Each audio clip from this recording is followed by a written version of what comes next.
Glory to God. Praise God. First Sunday ngayon ng 2026, January 4. Glory to God. Praise God. Thanks God. Genesis 22, verse 1 to 14. Ito, pero basahin ko lang ang verse 1 lang ha. Genesis chapter 22, verse 1 hanggang 14. I will read only verse 1. Okay? Genesis chapter 22 verse 1. And it came to pass after these things that God did tempt Abraham and said unto him, Abraham, and he said, Behold, here I am. So let's pray. Our loving Father in heaven, salamat po na marami sa awitin. Salamat sa special number ni Hannah. At papapalayo rin ang salita, Lord, na mga so Holy Spirit, help us, help me as I preach the word with clarity, with love, with compassion, with power. Forgive our sins, cleanse our heart. Thank you, Heavenly Father, for thy word. At marami kayong natutunan na spiritual blessings na matanggap ito sa online, maging sa on-site. In Jesus Christ's name, Amen. Amen. Ang title ngayon ay Worshiping God. Worshiping God. Sa Genesis 22 verse 1, babasa natin dito, and it came to pass after these things that God did tempt Abraham and said unto him, Abraham, and he said, Behold, here I am. So, tempt of God. Sinubok ng Diyos si Abraham. Testing of God. Challenges sa buhay ni Abraham. Yung pinakamamahal kay Abraham, ang kanyang kaisa-isang anak kay Sarah na si Isaac, ay sinubukan si Abraham kung kaya niya i-give up in favor of God. Dito maybe enough, mature enough na si Abraham, spiritually strong in faith na si Abraham. Anyway, sa Panginoon naman galing itong si Isaac na promise ng Panginoon sa kanilang dalawa ni Sarah na bigyan sila ng anak. That time, ang edad na ni Abraham ay 100 years old at si Sarah naman ay 90 years old if I'm not mistaken. Nung ipinanganak si Isaac. It's a great story, journeying with the living Lord God, worshiping God, with offering the best offering done by Abraham. So, let's follow also the example of Abraham giving up most valuable sa ating buhay in our life in favor of God. Worshiping God, number one, requires obedience. Number one, requires obedience. So, verse 1, dito ay alert si Abraham listening to God. Okay. Kaya dito ay here I am, he said to the Lord. Kaya si Abraham ay alert, awake, enthusiastic, prepared si Abraham. Mayroong obedient heart si Abraham.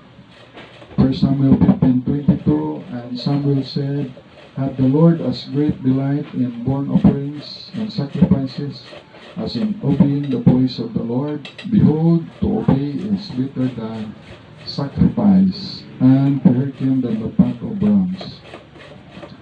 For us, ay no need na maka-hear, makadinig tayo ng boses ng Panginoon. Why? Because we have already written Word of God. So ito ay written Word of God, ito ay inerrant, infallible, at ito ay talagang settled in heaven. Itong Word of God, inspired. Ito ay inspired by God. Na-preserve ng Panginoon ang kanyang salita at meron na tayo. At salamat na from Hebrews, Greek, Aramaic, ay meron tayong na-preserve na Word of God at na-translate sa English. Kaya ito ay King James Version. Meron tayong preserved Word of God. A written Word of God Kaya nudid na yung panawagan. We have already the copy of the written word of God. Kaya awitin na trust and obey. For there's no other way to be happy in Jesus but to trust and obey. So yan ang ginawa ni Abraham. Nag-trust siya sa Panginoon. Nag-obey siya sa Panginoon. Number 2, worshiping God. Number 2 requires offering. Requires offering sa verse 2. Sabi sa verse 2, and he said, take now thy son, thine only son Isaac, whom thou lovest, and get thee into the land of Moriah, and offer him therefore a burnt offering upon one of the mountains which I tell thee of. So the best offering ang gusto ng Diyos, yung most valuable kay Abraham, walang iba kundi si Isaac. Amen? Yung pinakamamahal ng anak, yung may buhay, ayaw ng Diyos ng second class offering. Ayaw ng Diyos yung tira-tirahan na lang, diba, yung mga yung tips sa mga waiter, diba? Yung mga tira-tira, ayaw ng Diyos yung mga tira-tirang pagkain. Di ba mga tira-tirang pagkain, bigay na sa pusa, sa aso, yung tira-tira nating lakas, yung buhay, ay ayaw ng Diyos yung mga tira. Gusto ng Diyos ay the best. Why? Because God give us the best. Tuloy ba kundi si Lord Jesus Christ? Amen? So, yan gusto ng Panginoon. First class. God deserves the best. Our life, our time, our talent, our treasure. Kaya, pagdating sa talent, yan. So, bigyan ni Hannah yung talent niya sa pag-awit sa Panginoon. So, sabi na ni Heidi, na si JJ man, na hindi pa nakita si JJ nagsusulo sa dapat ibigay, practice ka rin, Jay, na awit para sa Panginoon. Kasi, ano mang ginawa natin sa Panginoon, may reward yan. Okay? So, yan. Ibigay yung mga talent natin, yung time natin. Minsan, yung time natin ay binibigay natin yung best time natin sa piso wifi, sa internet, sa barkada, sa lakwatsa. Diba? Sa mga, kung saan pupunta ng mga lugar. Ibig sabihin, yung time natin, bigyan natin sa ating Panginoon. Yung sa buhay naman ng tao, isang binibigyan na nila, Lord, pag-retire na ako sa government o sa private, di, kaya ka na nun, 60 years old, saka lang mag-serve sa Panginoon. Tira-tira na ng buhay, no? Mga nakuha na, may sakit na, may high blood, may rayuma, may diabetes, ay, siyempre, Lord, nagsiserve na ako sa iyo, ay paano kung may sakit na tayo? Dapat, habang malakas, serve sa Panginoon na ating life. Hindi yung tira-tira na lang. Di ba yung the best ng mga soldier, binibigay nila yung buhay nila sa government. Dati, kwento ni Tenorma, si Oliver Jr. para gusto mag-army. Ay nung ang mga kabatch niya ay ilan yung mga 30 o 50 na tapos na training, pinadala sa Mindanao. Tapos lahat yun, ubos patay. So, nag-back out na si Oliver Jr. na ibig mag-army din, ay mga nag-army, nagpaturo na yung kay tatay yung mag-ayos ng rilo. Ayun. Imagine, mga malakas yun. Grabe yung exercise nila, training nila, gapang dito, akyat, lundag, tapos pagdating sa battlefield sa Mindanao, ubos patay. Bigay nila yung buhay nila para sa government. Ay, about sa atin, bigay yung buhay mo, buhay ko sa Panginoon, bang malakas pa. Nabangit yan ni Pastor Nabli kanina, si Mark Anthony Aragon, sa Banati, Iloilos, na Christian Bible Baptist Church, pero hindi pa yung, gusto pang ulitin ko pa yung video na yan sa Sunday School, kung ano talaga, kung ano nangyari kay Mark Anthony Aragon. Estudyante ko pa yan doon sa kay Pastor Akisola sa Christian Bible Baptist Church sa City sa Bible College, Bible School. Estudyante ko pa yan, pero parang hindi ko pa na-confirm kung namatay na talaga siya, na epilepsy, nag-depression siya, tapos nagtumba, tapos patay. So 24 years old. So para ipakinggan mamaya ulit kung siya talaga yun. So, gano'n, no? So, at least, bata pa siya. So, leader yan. Active yun, magpa-awit. Ayun, binigay niya ang buhay niya. So, kung siya talaga yun, I think 24 years lang ang kanyang buhay. So, at least binigay niya yung the best niya sa paglilingkod sa Panginoon ng life niya. Kaya, paging yung time, yung talent, at yung treasure, yan ating treasure. Kaya si Ma'am Bridget, yung treasure niya na lupa, donate niya sa Bethany Baptist Church Makati, doon sa Mahilas, Washington. Si treasure, pa naman siya, wala man siyang asawa. At saka edad niya, mga 80 plus na yata. So, bigyan niya sa church. So, kasi yung treasure niya na lupa, na galing man sa Panginoon, ibigay niya rin sa gawain ng Panginoon. Ang treasure niya. Ito naman si Ma'am Cherry, yung treasure niya na lupa at bahal, pag-amit doon sa preacher Marty sa mga Batan, Aklan.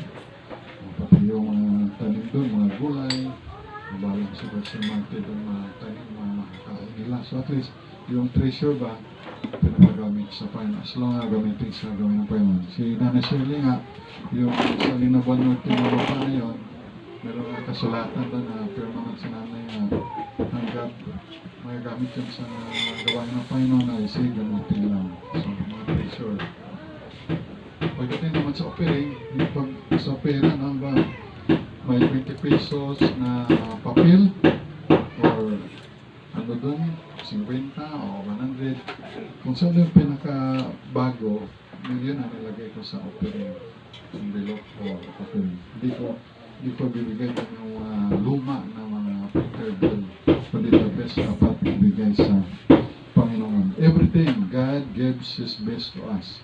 Si Lord Jesus Christ. Binigay ng God the Father, si Jesus, the best, pinakamamahal na ama na anak niya, bugtong na anak, ang ligatin siya, binigay sa iyo, at sa akin, the best. So, ganun din, bigay ng the best natin sa Panginoon. Yung 3 wise men, of course, may mga kasama yan. Nung mag-worship sila sa King of the Jews, the Lord Jesus Christ, they offered gold, frankincense, and myrrh. Yung gold symbolizes number 1, precious stone yan. Pero may time sa Bible na alam niyo ba na ang precious stone din na number 1 ay dati ay silver. Dahil pag kunti ang silver, marami ang gold. So yung number 1 na precious stone doon ay silver. Pero nagkaroon ng time na ang daming silver na. Ang gold naman kukunti, so naging gold naman yung naging mamahal na pan. Ganun yan yan yung pambili noon na sa lupa na kay Abraham, silver ang binayad. At mayroong mga binibigay rin ay silver na the best. So may time na pag marami ang gold, ang silver yung malaki ang value. Pag ang daming silver, ang gold konti, gold naman yung number 1. So sa time naman natin, maraming silver, so number 2 lang siya. Ang sa time natin, gold naman yung pinakamarami. So sa time na to, ng mga wise men that time, ang gold naman yung pinakakonti. Rare ba? Bihira. So gold naman yung number 1, precious stone, pangalawa ng silver, pangatlo yung bronze, kahit sa mga Olympic Games. Frankincense, ito naman yung incense used in the temple ceremony.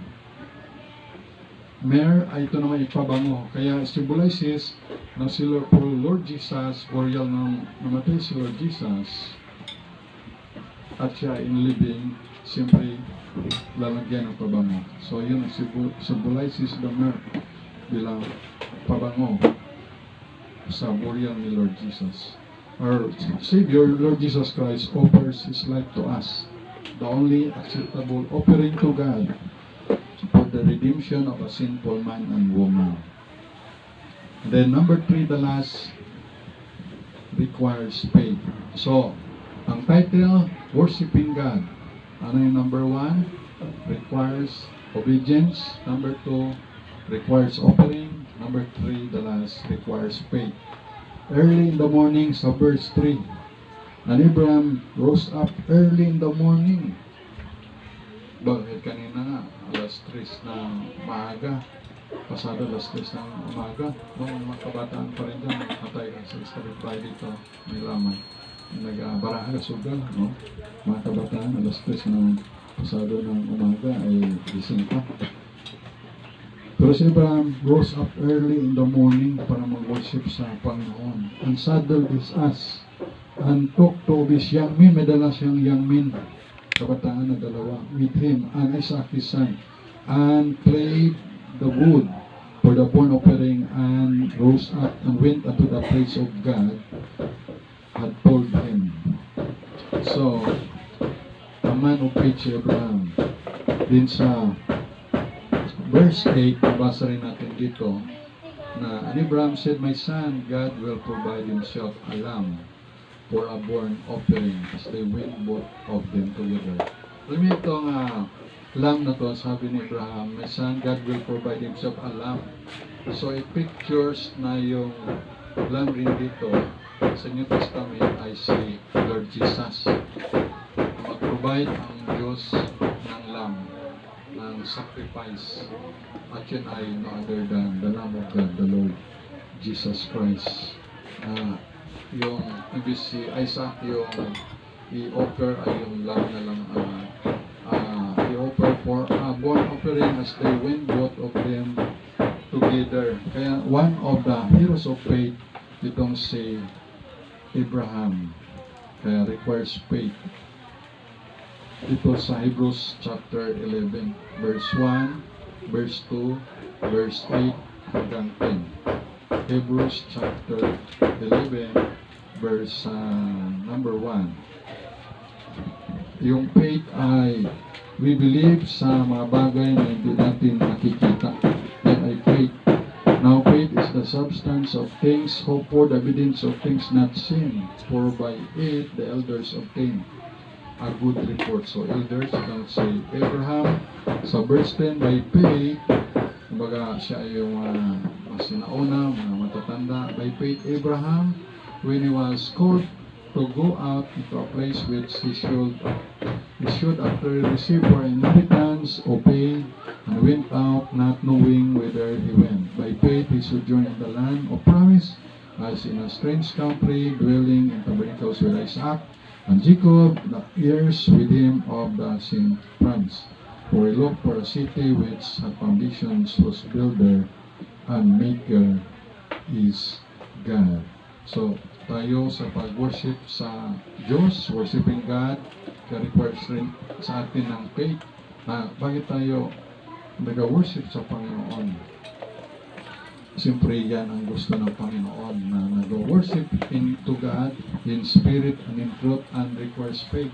Tayo ay naniwala sa Diyos kahit hindi natin siya nakikita, and He is a rewarder. Alam niyo ba na God will reward sa those who seek the Lord by faith? Amen? May reward ang Panginoon.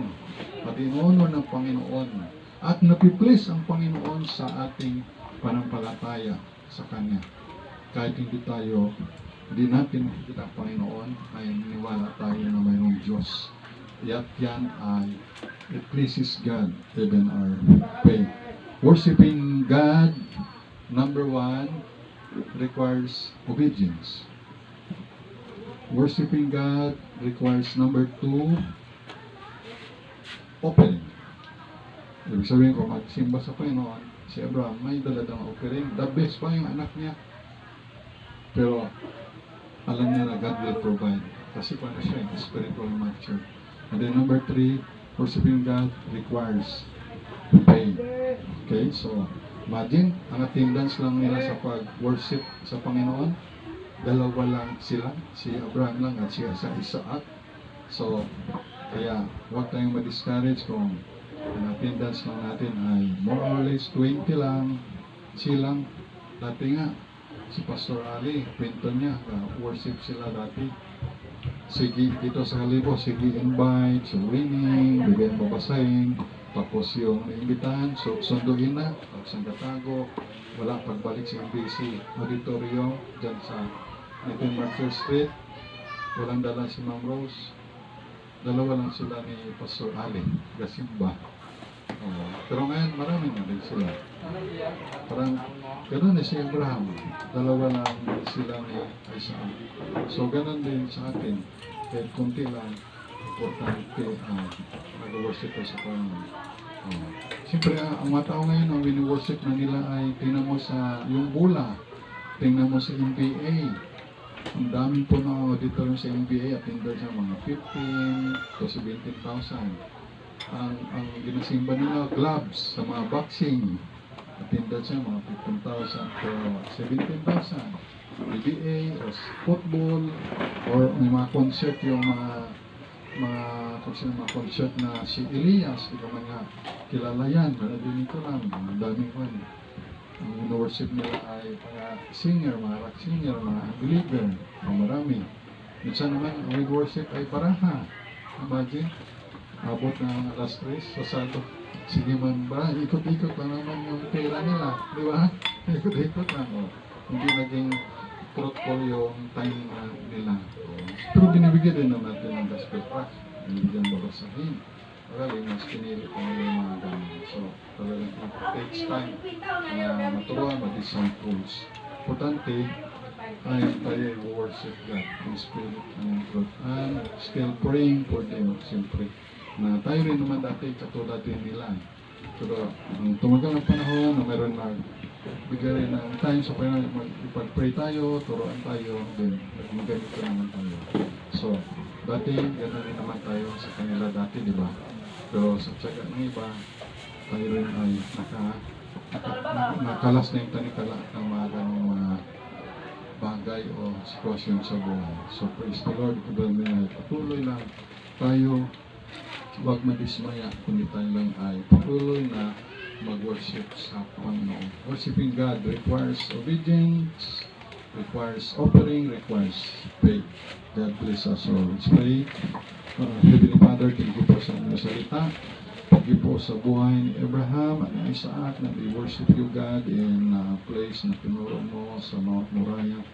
And thank you na sa pag-worship mo, po worship Lord ni Abraham sa iyo, ni Isaac, requires obedience, requires offering, requires faith, Panginoon. So we pray na magkaroon kami rin ang bawat isa ng heart na katulad kay Abraham, kay Isaac, Panginoon, na nag-worship sa inyo, Panginoon. Even sila ng dalawa, importante yung puso nila tama, Panginoon.